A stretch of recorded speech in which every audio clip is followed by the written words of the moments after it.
4వ అధ్యాయం 12వ వచనాన్ని చదువుతాం. పరమగీతము 4వ అధ్యాయము 12వ వచనం. నా సహోదరి నా ప్రాణేశ్వరి మూయబడిన ఉద్యానము మోపవేయబడిన జలకూపము. దేవునికి స్తోత్రం. హల్లెలూయా. అందరూ ఆ వచనాన్ని చదవండి. ఏం చదవమంటే ఏం చేస్తున్నారు?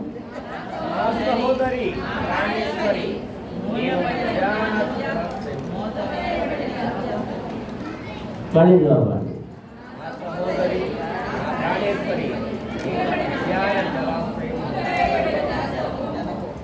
కొంతమంది చదువుతున్నారు గట్టిగా, అందరూ కలిసి, పురుషులేంటి, స్త్రీలేంటి, యవనస్తులేంటి, వృద్ధులేంటి, గట్టిగా వాక్యాన్ని చదవాలి. 3వ మారు.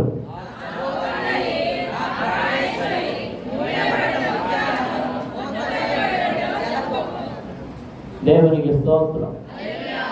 హల్లెలూయా. ప్రార్థన. పరమ తండ్రి, పరిశుద్ధ ప్రభువా, జీవాధిపతి, మీకు స్తోత్రములు.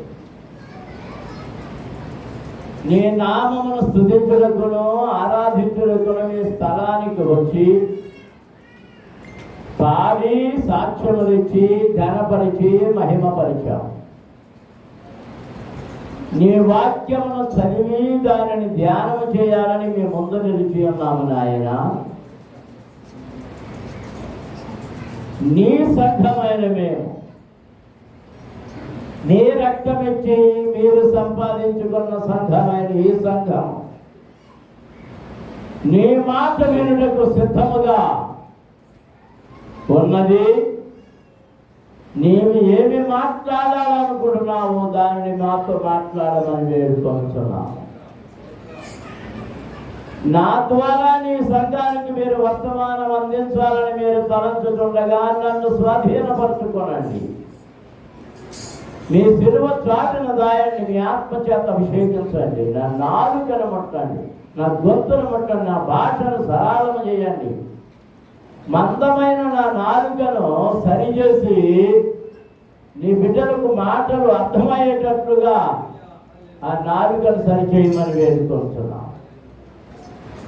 నాలో నుండి మీ స్వరాన్ని నీ ప్రజలకు వినిపించి వినికిడిలో ప్రతి ఒక్కరిని ఆశీర్వదించమని యేసునాథుని నామమున అడుగుతున్నాము తండ్రి. ఆమేన్. దేవునికి స్తోత్రం. 2 చేతుల పైకెత్తి దేవునికి స్తోత్రాలు చెల్లించండి. హల్లెలూయా, హల్లెలూయా, హల్లెలూయా, హల్లెలూయా. ఈ పరమ గీతములు రక్షకుడైన ప్రభువైన యేసుక్రీస్తును పెండ్లి కుమారుడికి వధువైన సంఘము పెండ్లి కుమార్తె సంఘమునకును సాదృశ్యముగా చూపెట్టబడుతూ ఉన్నది. దానిలోని సంగతులన్నీ పాఠ రూపకంగా వ్రాయబడినటువంటి కావ్య గ్రంథం ఇది. కావ్య గ్రంథం అంటారు. దేవునికి స్తోత్రం. ఒకరికొకరు పొగుడుకుంటున్నారు,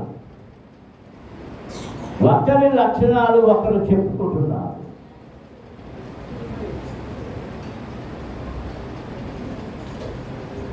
ఏమనుకోకండి, పెళ్లి కాక ముందు పెళ్లి కుదిరిన తర్వాత ఈ మధ్య అందరూ మాట్లాడేసుకుంటున్నారుగా ఫోటో షూట్ పేరు మీద. ఈ ఫోన్లు వచ్చాక ఇది వరకైతే పెళ్లి కొడుకు ముఖం పెళ్లి కూతురు ముఖం ఎక్కడ చూసేవారంటే ఆ పెళ్లిలో తెర తీసాకే చూసేవారు. అది ఎర్రగొన్నాడో నల్లగొన్నాడో, నల్లగొందో ఎర్రగొందో, చెప్పి ముక్కుదో, పొడుగు ముక్కుదో, పొట్టు ముక్కుదో, చికిల్ కళ్ళు ఎప్పుడు తెలిసేది అంటే గంగ గారు వాళ్ళిద్దరికి అడ్డంగా కట్టిన ఆ గొడ్డ లాగేస్తా. ఈ గొడ్డ ఎప్పుడు లాగేవారు అనుకుంటున్నారు? జీలకర్ర బెల్లం ఎత్తి మీద పెట్టాక ఈ గొడ్డ ఇలాగ అడ్డం కడతా పెళ్ళికొడికి పెళ్ళికొడుకి మధ్యలో. అప్పుడు ఆ పెళ్లి చేసేనే మంత్రాలు చదువుతుంటాడు. ఆ జీలకర్ర అవన్నీ తమలపాకులో పెట్టి పెళ్లి కొడుకు ఇచ్చి ఇప్పుడు అమ్మాయి నెత్తి మీద పెట్టు అంటాడు. అప్పుడు అవన్నీ తీసి నెత్తి మీద పెడతారు. అది పెళ్ళి అయిపోయింది. తాడి కడతాం అది పెళ్ళి. జీలకర్ర బెల్లం నెత్తి మీద పెట్టడమే పెళ్ళి. ఆ కట్టిన తర్వాత అప్పుడు చేస్తారు. అవి పెట్టిన తర్వాత అప్పుడు చేస్తారు. అప్పుడు చూసి ఇప్పుడు గొర్రెముక్కుది అనుకోండి, ఇది ఏం చేయాలి? గుడ్డుగా అనుకోండి ఏం చేయాలి? చెవిడితో అనుకోండి ఏం చేయాలి? కర్రీ మొహంతో అనుకోండి ఏం చేయాలి? ఇంకేం చేస్తారు?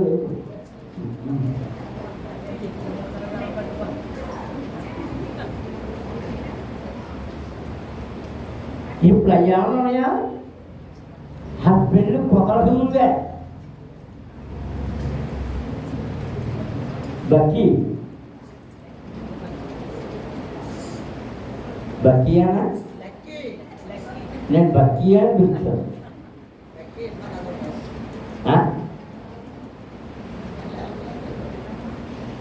మనసులో ఊహించేసుకుని ఎక్కడ పెళ్లి కుదిరిన తర్వాత 24 గంటలకు ఫోన్ చేస్తామంటే బిజీ బిజీ బిజీ బిజీ అని వస్తుంది. ఎవరితో మాట్లాడుతున్నారు? పెళ్లి కొడుకు పెళ్తుంది ఏం మాట్లాడుకుంటున్నారు? ఇది ఆ మాట్లాడుకున్నది పరం చేస్తారు. అబ్బో నువ్వు అంతకెత్తమంటే నువ్వు అంతకాడవి, నీ ముక్కు ఎలా ఉందంటే నీ నీ డబ్బు చేతులు ఎలాగ ఉన్నాయని. ఇది వర్ణనలు. వర్ణన ఆ వర్ణ సంఘమును గురించి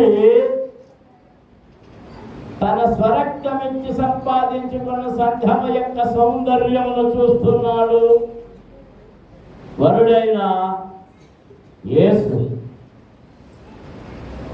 కీర్తన గ్రంథంలో అదే వ్రాయబడింది, నీ ప్రభువు నీ సౌందర్యమును కోరుచున్నాడు. అందరూ దేవునికి స్తోత్రాలు చేయాలి. హల్లెలూయా హల్లెలూయా హల్లెలూయా హల్లెలూయా.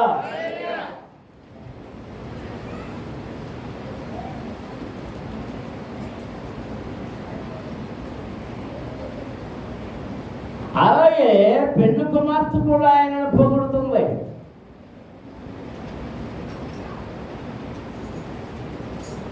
ఇప్పుడు ఇక్కడ ఈమెను గురించి ఏమంటున్నాడంటే, నా సహోదరి, నా ప్రాణేశ్వరి, నా ప్రాణం. ఎందుకు ప్రాణం? తన ప్రాణమును అప్పగించాడు కనుక తన ప్రాణం. అందరూ దేవునికి స్తోత్రాలు జరుగుతాయి. సిలువలో, కలువరి మెట్ల మీద సిలువలో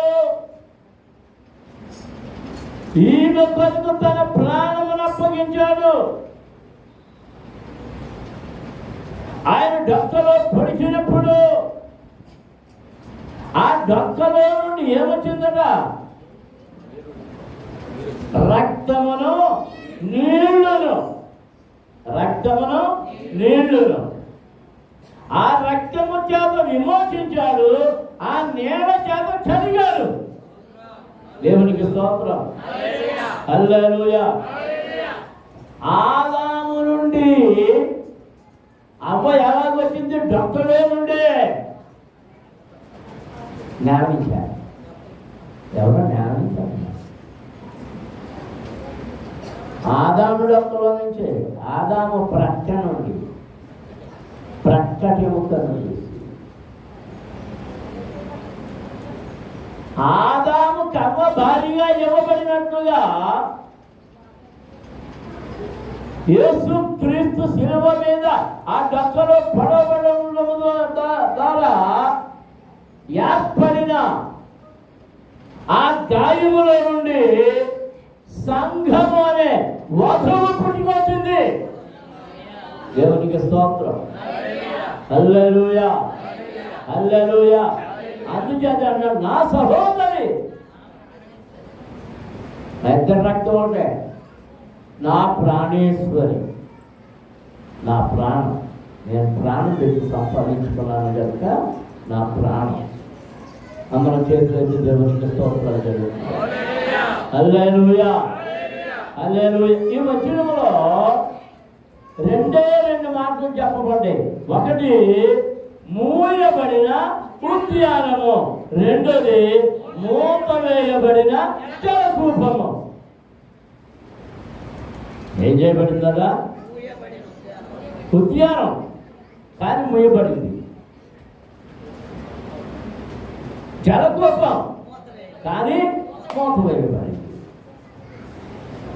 విస్తరించి మాట్లాడడం లేదు, క్లుప్తమైన మాటలతో నేను దీన్ని ముగించాలని తలస్తూ ఉన్నాను. ఉద్యానములో రకరకాల చెట్లు ఉన్నాయి. అది పూల తోట, పూలన్నీ పోస్తున్నాయి. బాయమ్మ గారు కాళ్ళు బాగా వేసింది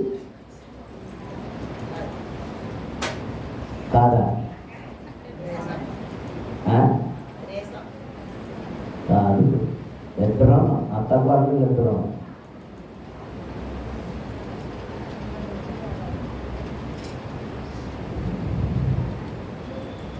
అందాల ఉద్యానవనమా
ఉద్యానవనం,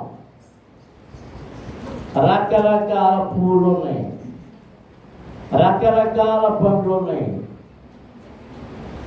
రమ్యమైనవి.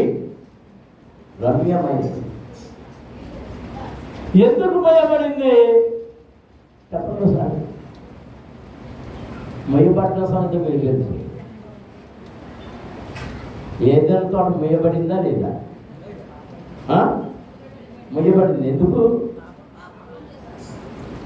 ఆదాము చేసిన నేరమును బట్టి తోటల నుండి బయటికి ఎత్తివేసి దానిని మూసివేశాడు.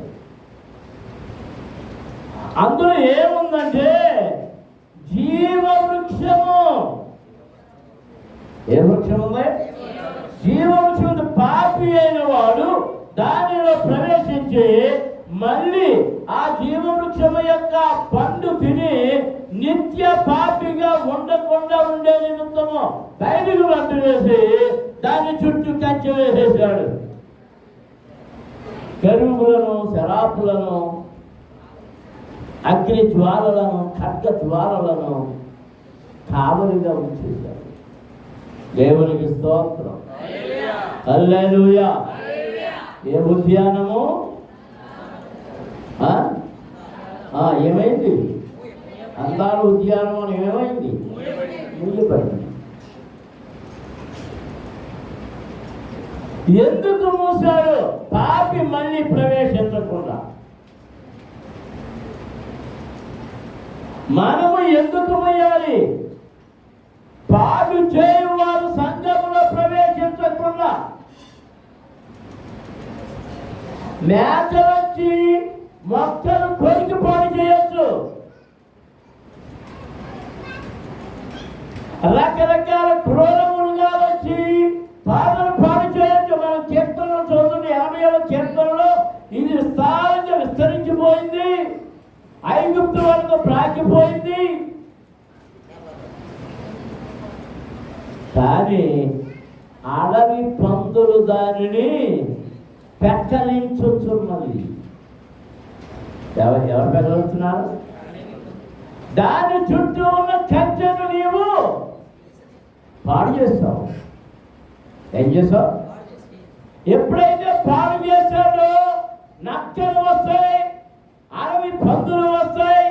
ఆ నక్కలు అడవి పందులు చేసేటప్పుడు అడవి పంది మొత్తం దుర్బంతని తోడేస్తుంది, చదివేస్తుంది. నక్కేం చేస్తుంది? కాసిన కాయలన్నీ లాగేస్తుంది. దేవునికి స్తోత్రం. అందుకే సంఘము, నీ భక్తి జీవితము, నీ ప్రార్థన జీవితము ఏం చేయబడి ఉండాలంటే కంచె వేయబడి ఉండాలి. దేవునికి స్తోత్రం. హల్లెలూయా. గొర్రెలన్నీ ఆ దొడ్డిలోనే ఉండాలి. ఆ దొడ్డికి ఒక కావలిదారుడు ఉంటాడు, ద్వార పాలకుడు ఉంటాడు. అతడు అందరూ వచ్చినప్పుడు తలుపు తీయడు. యజమానుని స్వరమును వాడు గుర్తుపట్టి అప్పుడు యజమానుడికి మాత్రమే తలుపు ఇస్తాడు. ఆ యజమానుడు వచ్చి ఆ మందతో మాట్లాడతాడు. ఆ మందలోని గొర్రెలన్నిటిని ఆయన ఎరుగును, వాటి పేర్లన్నీ తెలుసు. పేరు పెట్టి గొర్రెను ఆయన పిలుస్తున్నాడు. దేవునికి స్తోత్రం. హల్లెలూయా. హల్లెలూయా. ఇది వరకు ప్రతి ఇంటి దగ్గర మామిడి మొక్కలు ఎక్కువ, పూల మొక్కలు వేస్తుంటారు. అప్పుడు మా రోజుల్లో పూల మొక్కలు ఏంటంటే గోరెంటాలు, గోరెంట పూలు, నేను గోరెంట అంటే ఏం పేరు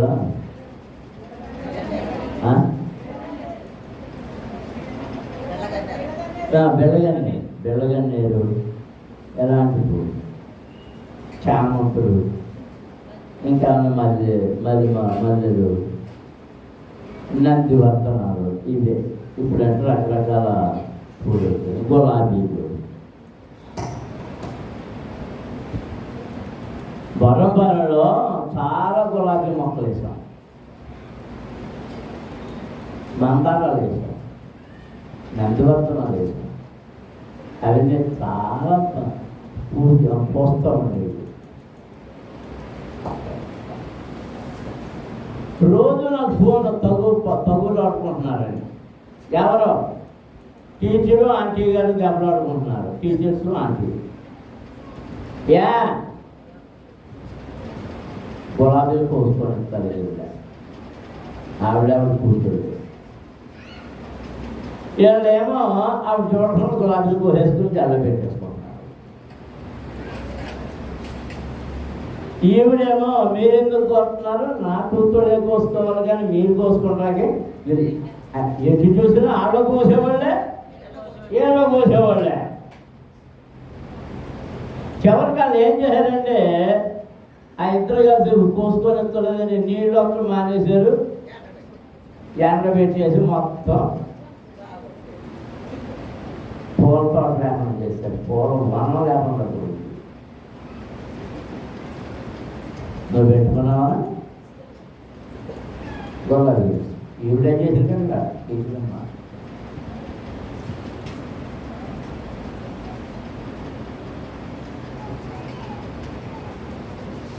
అది మా హేమలత నోటి ఇచ్చుడండి. ఇంకా ఎవరెవరండి సమస్య అంతా హేమలత పట్టుకొచ్చి అయ్యారని ఇలా దెబ్బలాడుతున్నానని ఫోన్ చేసి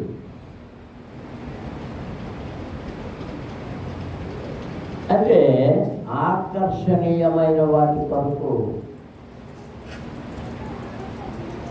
ఏ సంఘం బాగుందో, ఏ సంఘం వర్ధిల్లుతున్నదో, ఏ సంఘము విస్తరిస్తూ ఉన్నదో అక్కడికి ఎవరు ప్రవేశిస్తారంటే శత్రువు ప్రవేశిస్తాడు. అందరూ దేవునికి స్తోత్రాలు. హల్లెలూయా. అందుచేత దారిని పోయి ప్రతిదీ వనములో ప్రవేశించకుండా ఆ వనము ఉద్యానవనము చుట్టూ కంచె వేయాలి. ఆ కంచె లోపలికి నక్కలు రాకూడదు, అడవి పందులు రాకూడదు, ఎద్దు రాకూడదు, దోణలు రాకూడదు, మేకలు రాకూడదు, ఏమీ రాకూడదు, దొంగ రాకూడదు. వచ్చాడంటే వనమేమైపోతుంది, పాడైపోతుంది. దానిలోని ఫలాలు ఎత్తుకుపోతారు. అక్కడ ఇంకో తగు అరటి చెట్టులోని అరటికాయలు కాస్తున్నాయి, మామిడి చెట్టులోనే మామిడికాయలు కాస్తున్నాయి, సపోటా చెట్టులోనే సపోటా కాయలు కాస్తున్నాయి. ఏ కాయలని ఎక్కడ ఉంటాయండి, ఎక్కడ ఉంటాయండి? ఆ వంట కోసం పడుతున్నాను నేనేమో ఏదో చెప్పడం, ఎక్కడ వంట అడిగాను ఎక్కడ ఉంటాయండి, ఆ కోసిపోయి ఆడవాళ్ళకి ఇచ్చేసుకుంటున్నారని అని ఏదో నేను చెప్పడం. మొత్తం మీద పువ్వులు లేవు, కాయలు లేవు. దొంగలించిపోతారు. సాతానుడు గాని నీ హృదయపు వనములోనికి ప్రవేశించాడా, నీ ప్రార్థన పట్లు ఎత్తుకుపోతాడు, నీ విశ్వాసము ఫలాలు ఎత్తుకుపోతాడు. నీవు పొందుతున్న ఆత్మీయ వరాలు, ఆత్మీయ ఫలాలు వాడు ఎత్తుకొని పోతాడు. మళ్ళీ నీకు దక్షిణివ్వడు వాడు. అందుచేత నీ హృదయపు వాక్యంలోనికి నీ ప్రభువు తప్ప ఎవడు ప్రవేశించకుండా నీ హృదయపు వాక్యాలని జాగ్రత్తగా బిగించబడవచ్చు. దేవునికి స్తోత్రం. హల్లెలూయా. సరే, నేను విస్తరించి మాట్లాడినాను. రెండవది మూత వేయబడిన జలకూపము. ఏంటంట? మూత వేయబడిన జలకూపము. జలకూపం అంటే బావి. దానికి ఏమేయబడిందట? మూత. బావిలో ఏముంటాయి? వనమునకు కావలసిన నీళ్లు, మనుషులు బ్రతకడానికి అవసరమైన నీళ్లు, పొలానికి కావలసిన నీళ్లు, పశువులకు కావలసిన నీళ్లు అన్నీ అక్కడ ఉన్నాయి.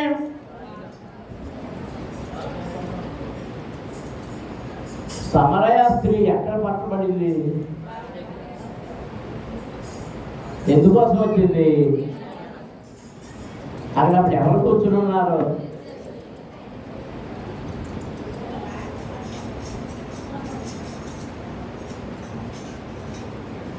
ఆమె కాని టైంలో వచ్చింది. ఒంటరిగా ఎవరైనా దొరుకుతారేమో వారితో మాట్లాడాలని ఉద్దేశం కలిగి వచ్చింది. ఒంటరిగా దొరికాడు కానీ ఆమెకు ఆయన దొరకలేదు, ఆయనకు ఆమె దొరికింది. దేవునికి స్తోత్రం. ఆయనను చూసినప్పుడు, ఆయన అడిగినప్పుడు, ఆమె ఇచ్చిన మాటల ద్వారా, జవాబుల ద్వారా ఆమె జీవితాన్ని మార్పు చేసి రక్షణలోనికి నడిపించాడు నా రక్షకుడు. దేవునికి స్తోత్రం.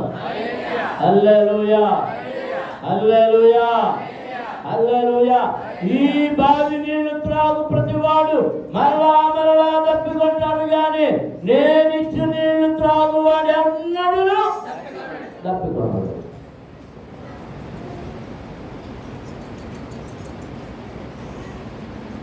ఇదే జలకూపము చెప్పండి.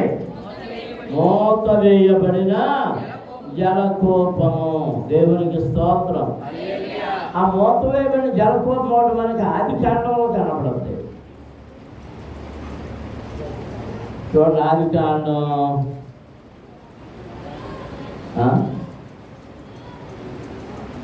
ఎన్నంటే రేచలు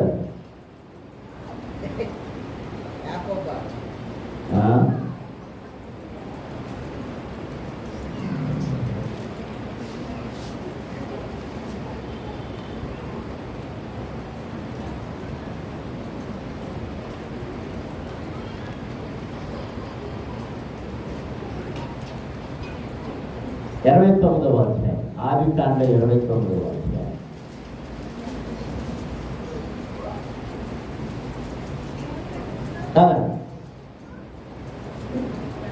ఆది కాండము 29వ అధ్యాయం. యాకోబు బయలుదేరి తూర్పు జనుల దేశమునకు వెళ్ళాను. అతడు చూసినప్పుడు పొలములో ఒక బావి కనబడెను. అక్కడ దాని యొక్క గొర్రెల మందలు 3 పండుకొని ఉండెను. ఎన్ని మందలు ఉన్నాయట? 3 మందలు ఏం చేస్తున్నాయి? పండుకొని ఉండేను. కాపర్ల మందల. నేను అదే కంగారు పడిపోయి బంగాళదుంప ఉడుకుడు బంగాళదుంప నోట్లు వేసుకుంటాను. కాపరులు మందలకు ఆ బావి నీళ్లు పెట్టుదురు. ఒక పెద్ద రాయి ఆ బావి మీద మూత వేసి ఉండెను. ఏం చెప్పండి? మొత్తం వేయబడి బాగుందా లేదు? ఎట్లా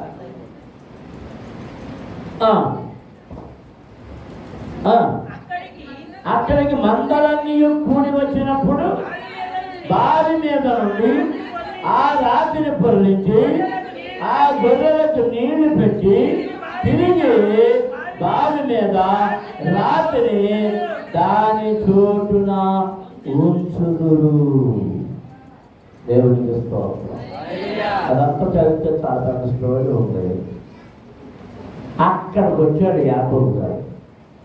ఇంటి దగ్గర నుంచి బయలుదేరిన, అన్న దగ్గర నుండి పారిపోతున్నా, అమ్మా నాన్నలు చెప్పిన మేనమామ ఇంటికి బయలుదేరిన ఈయన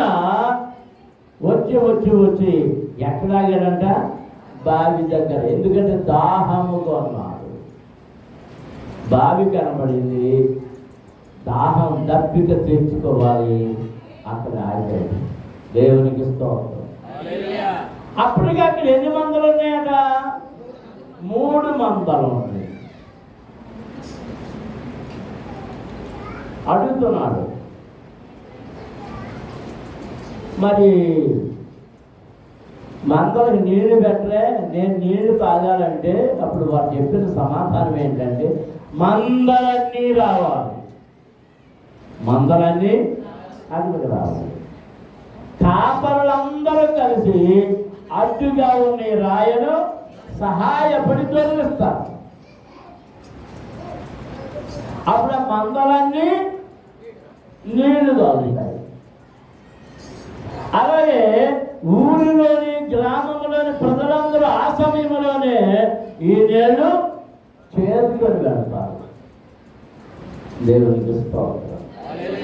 హల్లెలూయా, హల్లెలూయా, హల్లెలూయా. ఇదే బాగా చెప్పగలరా? ఇది మీకు క్వశ్చన్ క్విజ్. ఇదే బాగా చెప్పగలరా? ఆనాడు ఎలియాజరు ఒంటెలను మోకరింపజేసి ప్రార్థన చేసి ఉన్నటువంటి బావి రెప్పగా అక్కడే కనిపించింది. ఇప్పుడు యాకోబుకి ఇక్కడ ఎవరు కనిపిస్తున్నాడు తెలుసా? రాహేలు కనబడుతున్నాయి. ఎవరో రాహేలు. దేవునికి స్తోత్రం. అందరూ స్తోత్రం చేస్తున్నా. హల్లెలూయా. మరి అత్తయ్య లేయా ఎందుకు రాలేదు? మసక్కాలం కదా. అందుకని మందల బాధ్యత ఎవరికి ఇప్పుడు? రాహేలు. ఆ రాహేలు ఆ మందలన్నింటినీ తోడుకున్నాడు. ఇంకా పూర్తిగా మందలు రాలే. ఇక్కడ యాకోబు వారిని చూసి మనము 4వ వచనం చదివితే, అన్నలారా మీరెక్కడి వారిని అడుగగా వారు మేము హారాను వారని అతడు నాహోరు కుమారులకు లాబానును మీరు ఎరుగుదురా అని వారిని అడుగగా వారు ఎరుగుదుమని, మరియు అతడు క్షేమముగా ఉన్నాడా అని అడుగగా వారు క్షేమముగానే ఉన్నాడు. ఇదిగో అతని కుమార్తె అయిన రాహేలు గొర్రెల వెంట వచ్చుచున్నది. దేవునికి స్తోత్రం. హల్లెలూయా, హల్లెలూయా. ఇదిగో అతడు ఇంకా చాలా పొద్దు ఉన్నది. పశువులను పోగు చేయి వేళగా లేదు. గొర్రెలకు నీళ్లు పెట్టి పోయి వాటిని మేపులని చెప్పగా వారు మందలని పోగు కాకమునకు అది మా వలన కాదు, తరువాత బావి మీద నుండి రాయి పొర్లించుదురు, అప్పుడే మేము గొర్రెలకు నీళ్లు పెట్టుదుమని. అతడు వారితో ఇంకా మాట్లాడుతుండగా రాహేలు తన తండ్రి గొర్రెల మందల తోలుకొని వచ్చాను. ఆమె వాటిని మేపినది. యాకోబు తన తల్లి సహోదరుని లాబాను కుమార్తెగా రాహేలును తన తల్లి లాబాను గొర్రెలను చూసినప్పుడు అతడు దగ్గరకు వెళ్ళి బావి మీద నుండి రాతిని పొర్లించి తన తల్లి సహోదరుడు లాబాను గొర్రెలకు నీళ్లు పెట్టను. యాకోబు రాహేలును ముద్దు పెట్టుకొని ఏడ్చెను. దేవునికి స్తోత్రం. ఎక్కడ మీకు ఏమర్థమైంది? ఎక్కడ మీకు ఏమర్థమైంది రాజుగారు? నాకు మాత్రం ఒకటి అర్థమైంది. మందల కాపరులందరూ వచ్చి కలిసి దొర్లిస్తేనే గాని దొరలని రాయి ఎవరు దొర్లించారు? యాకోబు ఒక్కడే దొర్లించారు. యాకోబు ఒక్కడే. ఎవరి కోసం దొర్లించాడట? అందరి కోసం కాదు. తన మేనమామ యొక్క గొర్రెల మంద కొరకు మేనమామ కుమార్తె అయిన రాహేలు తోలుకొని వచ్చిన ఆ గొర్రెల మందల కొరకు ఆ రాయి పొందించేశాడు. దేవునికి స్తోత్రం. అంటే బలవంతుడు బలహీనుడా? ఎంతమంది బలం ఉంది? ఎంతమంది బలం ఉంది తన దగ్గర? ఇది ఎప్పుడన్నా ఆలోచించామా? ఏదో చదువుకెళ్ళిపోతాం అంతే. అంతమంది కాపరులు కలిస్తేనే కానీ చేయలేని పనిని యాకోబు భక్తుడు చేయగలిగాడు. ఎందుచేత చేయగలిగాడంటే తండ్రి చేత పొందిన ఆశీర్వాదము. దేవుడు అతనికి తోడుగా ఉన్నాడు. దర్శనములు చెప్పాడు, నువ్వు వెళ్ళి ప్రదేశంలో నిన్ను ఆశీర్వదిస్తాను, నీతో ఉంటాను, నీకు తోడుగా ఉంటాను, నిన్ను ఆశీర్వదిస్తాను, నిన్ను దీవిస్తాను, నిన్ను అనేక జనములను చేస్తాను. దేవునికి స్తోత్రం. హల్లెలూయా, హల్లెలూయా. దేవుని మహిమ, దేవుని శక్తి, దేవుని ప్రభావము ఎవరిని ఆవరించిందండి? యాకోబును ఆవరించింది. యాకోబును ఆవరించింది. అందరూ కలిస్తేనే కానీ చేయలేని పనిని యాకోబు చేయలేదు. ఆ బావి మీద ఉన్న రాయిని ధరించాడు. మూత వేయబడిన జలకొండ. అసలు ఎందుకు వేస్తారు మూత? ఎందుకు వేస్తున్నారు? ఎప్పటి నుంచి వేస్తున్నారు? 24వ అధ్యాయంలో చదువుతాం చూడండి.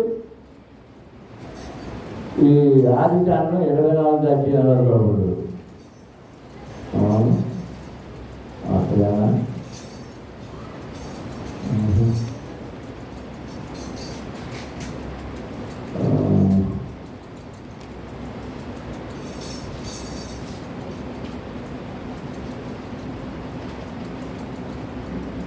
26వ అధ్యాయం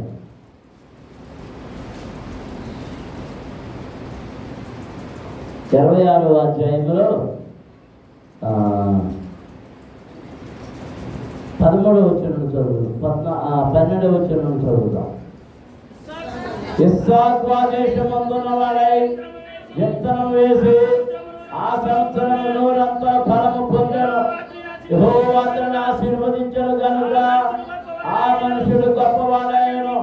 అతను మించిన గొప్పవాళ్ళకు వరకు క్రమక్రమముగా వృద్ధి పొందుతూ వచ్చాను. అతనికి గొర్రెల ఆస్తులు, వడ్ల ఆస్తులు, దాసులు, గొప్ప సమూహములు కలిగినందున ఫిలిష్తీయులు అతని యందు అసూయపడిరి. అతని తండ్రి అయిన అబ్రహాము దినములలో అతని తండ్రి దాసులు తవ్విన బావులన్నిటినీ ఫిలిష్తీయులు మన్ను పోసి పూడ్చివేసిరి. దేవునికి స్తోత్రం. హల్లెలూయా. ఈ బావులు ఎవరు తవ్వించినాయంట?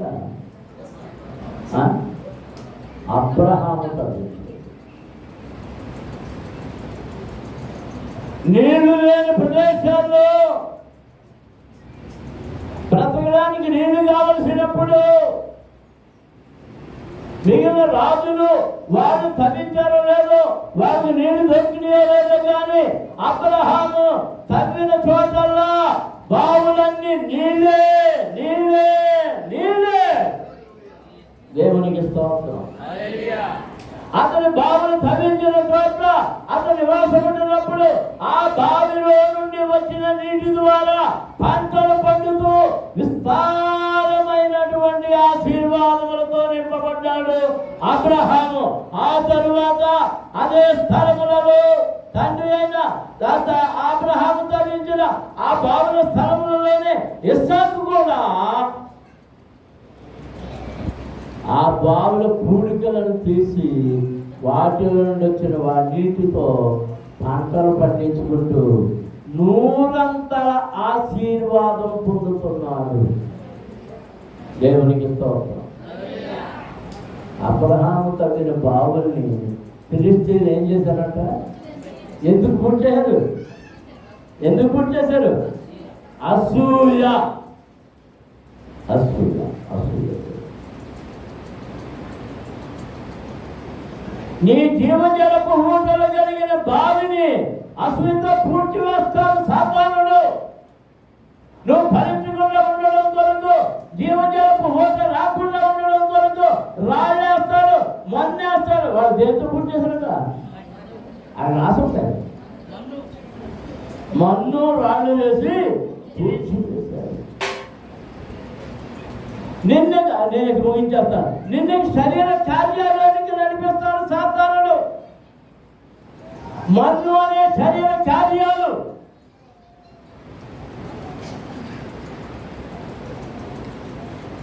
పాపం, అసూయ, సహింపులేనితనం, ఈర్ష్య, పగ, కలహం, ద్వేషం, ఇవన్నీ మెల్లిగా ఒక్కొక్క రాయి నీ విశ్వాసపు బావిలో వేసేస్తుంటే ఆ బావి ఏమైపోతుంది?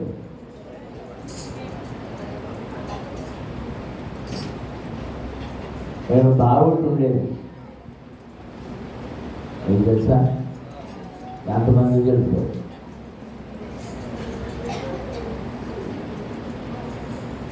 మొత్తం జనమంతరికి ఆబావే నీళ్ళు. ఓ పొద్దున్న సాయంత్రం తీర్థంలో ఉండేవాడు జనం.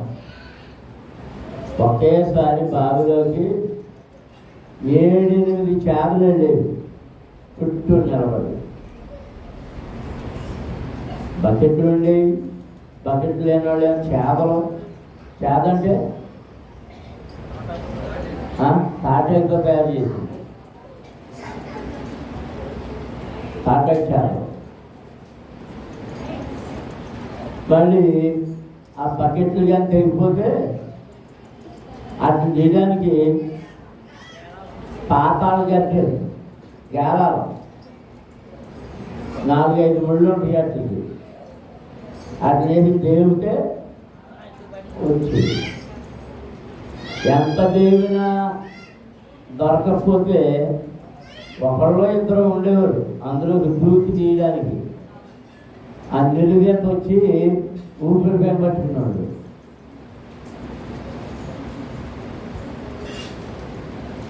ఆ నీళ్లు తాగిన వాళ్ళు అంటే పౌరుషం ఎక్కువైపోయిందంట. ఆ నీళ్లు తాగిన వాళ్ళకి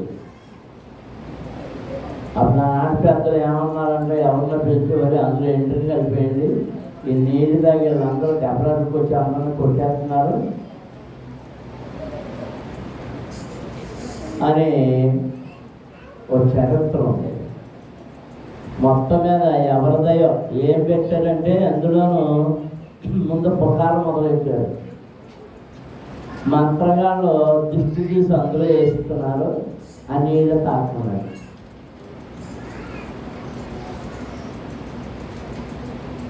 రెండు మూడు సంవత్సరాలు మన సభల కోసం అందులోనే ఇదేంటి మన ఇంజిన్ వేసి నీళ్లు తోడేవాడు. చెన్నారాంకే గారిని అనియా కాస్తంతా దాన్ని సరి చేస్తే మంచిది అంటే అందులో వెయ్యి తెగిపోతున్నాయి, ఇదేంటి అదే వద్దు అవన్నీ ఇదైపోతున్నాయి ఎందుకులే అన్నాడు. ఏం లేదు చెన్నారాంకే గారికి చెప్పాను, ఆయన ఎందుకని అన్నాడు. అంతే వాళ్ళిద్దరి మాట వద్దన్నప్పుడు ఇంకేమన్నమాట ఇకంతా చెప్పారు. కొంతకాలం దానికి ఏదో ఇద్దరు తగిలించారు. ఈ వాటర్ ట్యాంకులో తగిలించిన తర్వాత ఈ నీళ్లు దొరకడం మానేస్తాయి. నీళ్లు దొరకడం మానేస్తే ఏమైపోద్ది బావి, అందులో తాటే మొక్కలు వేస్తారు, ఆ మొక్కలు వేస్తారు, ఈ మొక్కలు వేస్తారు, తెగిపోయి చెప్పులు అందులో పడిపోతే అలా అలా అలా నీళ్ళంతా ఏమైపోతుందంటే పాడైపోయి కంపు కొడుతుంది. ఆ తర్వాత ఎంత ప్రయత్నం చేసినా బాగు చేయాలని నా వల్ల కాదు, అది బాగా అవ్వాలి. చివరికి అది ఏమైపోయింది, ఇప్పుడు ప్రజలు బాగుందా లేదు, బాగా మూతపడింది, బాగా మూతపడింది.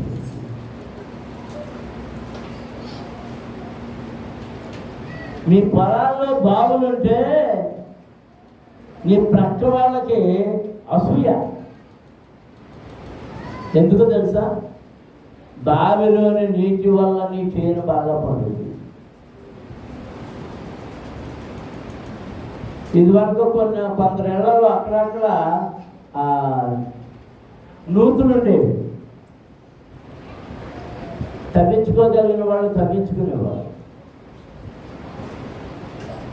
ఆ వరలో మట్టి వరలు ఉండేవి, సిమెంట్ వరలు ఉండేవి. మట్టి వరలు కలిగినానే ఆ బావి నుంచి నీళ్లు తవ్వితే ఫ్రిడ్జ్లో నుంచి నీళ్లు తీసినట్టుగా ఉండేవి చాలా. ఎప్పుడైతే ఈ కుళాయిలో చిన్నయో తిప్పుకుంటూ మొదలెట్టినాయో ఈ బరువు మాత్రం బలాయి ఎక్కువైపోయి నీళ్లు దొరకడానికి బడ ఎక్కువైపోయి తిప్పుకునే పెట్టుకుని జబ్బులు పారైపోయారు అందరూ.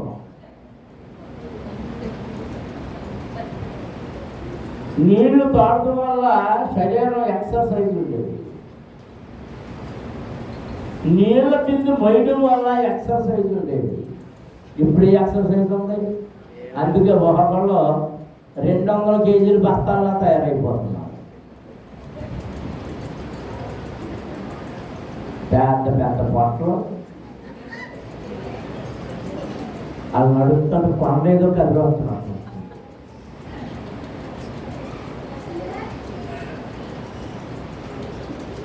నీళ్ళ బావిలోంచి నీళ్లు దొరికితే ఏమవును? కొవ్వు పట్టదు, అది కరిగించేస్తుంది. పొద్దున్న మధ్యాహ్నం సాయంత్రం ఇదే ఉద్యోగం.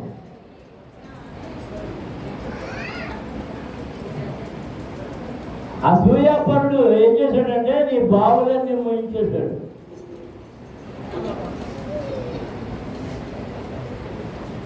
ఎంతమంది ఇంట్లో ఈ సూర్య కర్ర ఏదో అది పెట్టించుకున్నారు? సోలార్.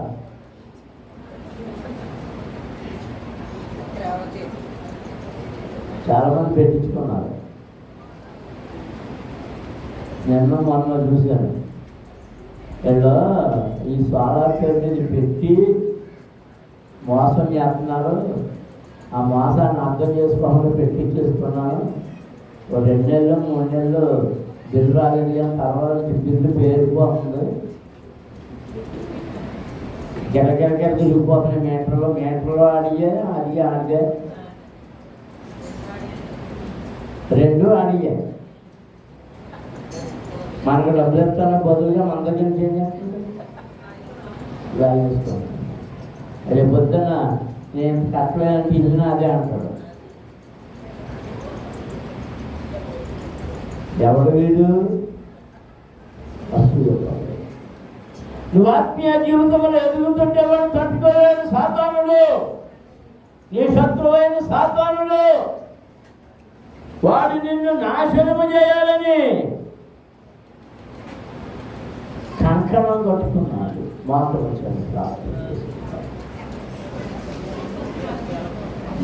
ఈ మధ్యాహ్న సమయంలో ప్రభువా నా జలకూపములో ఏ మన్ను పడకుండా చేయండి, ఏ రాళ్ళు పడకుండా చేయండి. నా ఉద్యానవనము భద్రంగా ఉండేటట్లు చేయండి ప్రభువా. చెడు విత్తనాలేమి అక్కడ పడకుండా చేయండి. నా ఫలములు సాతాను ఎత్తుకొని పోకుండా చేయండి.